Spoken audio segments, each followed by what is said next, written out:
Hello everyone, I'm Dawn. Welcome to my channel. Thank you so much for visiting with me today.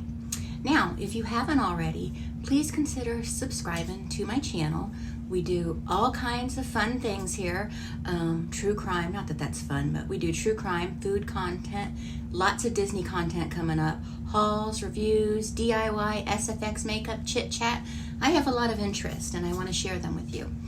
In today's video, we are going to discuss the big false report case in Chillicothe, but we aren't going to be talking about Fancy. And I'm just going to say, contrary to what people may believe, I am glad that Fancy was able to get representation and you know, she's got a lawyer. But this video, this is about Sarah Anderson. I know other channels, it's possible other channels may have covered this already, but I want to talk about it here, so here goes.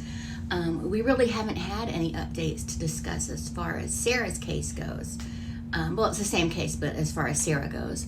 But we have a little bit now, so let's talk. I know it said that Fancy got Sarah into this mess, but honestly, Sarah is a grown woman. She was the one filming the close encounter. You know, she was the one that approached the gentleman, and she was the one that would not walk away when she was requested to do so. And she willingly filled out the police report. And she also has a history of filling at least one false police report in the past, filing one false police report. And she was charged with and found guilty of that according to court documents. And according to Fancy's motion to dismiss, there was more than that one, but I can't verify that. But we do know that Sarah, she isn't the most honest person either. So there is that. And even with the one prior false police report, although it was years ago, a pattern forms. Sarah is a grown adult woman. No one held a gun to her head. She was the one that said she was shaken, she was upset, she said she was scared, but we all saw her video and there was nothing for her to be afraid of.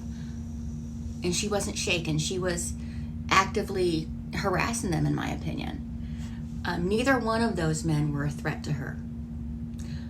We can point at Fancy and say she forced her to do it and Fancy forced Sarah to lie.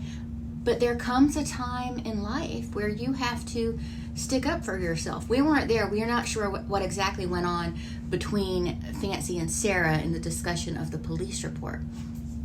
But she could have said no if that was the case.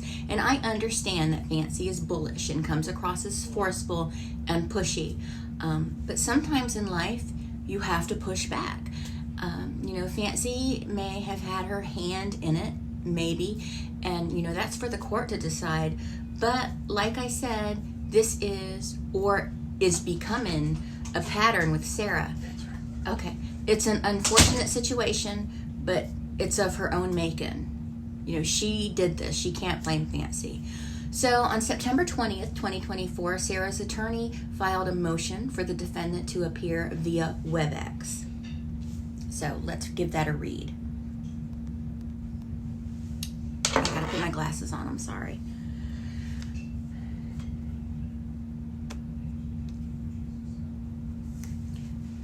So in the Associate Circuit Court of Livingston County, State of Missouri, blah, blah, blah, motion for defendant to appear via WebEx comes now.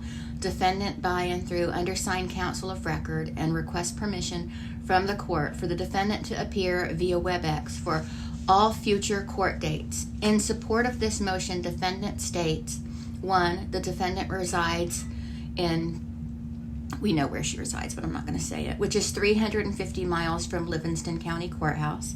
2, the defendant is currently suffering from major illnesses, rendering her bedridden and unable to travel the long distance required to attend in person.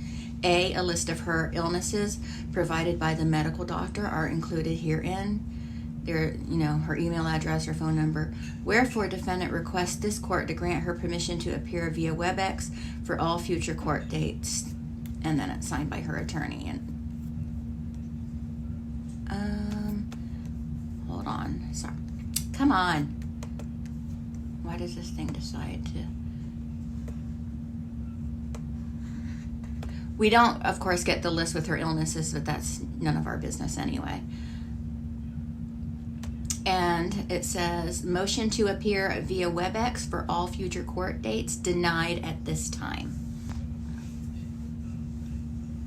So, on September 23rd, 2024, the motion to appear via WebEx, as I just read, was denied for all future court dates as of right now. So, there is a possibility that could change. But as of right now, she apparently has to appear in person at court, which that's kind of a tough blow, I'm sure. But it's not a short trip. But when you make your bed, you know, there is also an order to allow counsel to withdraw representation, but the attorney is a different name than the one who issued the motion to appear via WebEx, so they just switched up her attorney, her public defender. And, you know, nothing really to talk about there except maybe wondering the reason why. But it could be as simple as a scheduling conflict. So nothing to see here. Also, the hearing is continued until October 23rd. But as of right now, it appears Sarah will have to show up in person. Now, why would a judge deny a motion to appear via WebEx? I asked my prosecutor friend this, you know, my prosecutor friend, and she said it could mean a number of things. A high likeliness the defendant will be incarcerated, but that's not always the case, so let's not jump to that. It may also be denied as an issue of credibility, 2 or more varying versions, and, you know, not one version is any more credible than the other, or the judge wants to observe one's demeanor and behaviors, body language in person. The motion to appear via WebEx being denied for Sarah does not necessarily mean the same thing for Fancy. It has no bearing on Fancy's side at all. So this decision for Sarah, you know, it doesn't affect Fancy. But with her next court date being October 2nd, I don't think Fancy would be expected to appear in person, but her attorney, now that she has one, I got a hair right here, may ask for a continuance because I don't know about in Chillicothe, but here an attorney has 30 days to obtain all discovery, and he wouldn't have had 30 days. By October 2nd, he wouldn't have had 30 days to obtain that because he submitted his motion for discovery on September 4th, and although Fancy submitted for discovery previously, the clock starts over once she's appointed counsel because they don't respect people who are representing themselves, really, so they don't care about that. Now, that's how it is here. I would guess that that's pretty standard, but, you know, I can't say for sure. Let's look it up. Somebody look that up and tell me in the comments. Now, I just want to say this. I want these ladies treated fairly, and I don't want their rights violated. I don't want anyone's rights violated. I don't like that. That's gross. But I do have to say, I have a sneaking feeling Sarah is not going to be given too much leniency here because she does have a history of this type of criminal activity. And per the video, regardless of her feelings, she appeared to be the instigator. She was the instigator. No one cares if Fancy told her to. If Fancy told her to jump off a bridge, which well, maybe she would. Maybe she would. And maybe that won't matter, you know. But we'll find out soon enough. I just don't think, well, Fancy told me to. I don't think that'll hold up in court. You know, it's not nanner nanner. Not to stick up for Fancy, but no is a complete sentence, and that's all one grown-up should have to say to another. So that's it. That's all I have to say on the matter. I just wanted to discuss and open my comments up for y'all to talk about it kindly. Thank you so much for visiting with me, and I'll talk to all of you later. Bye.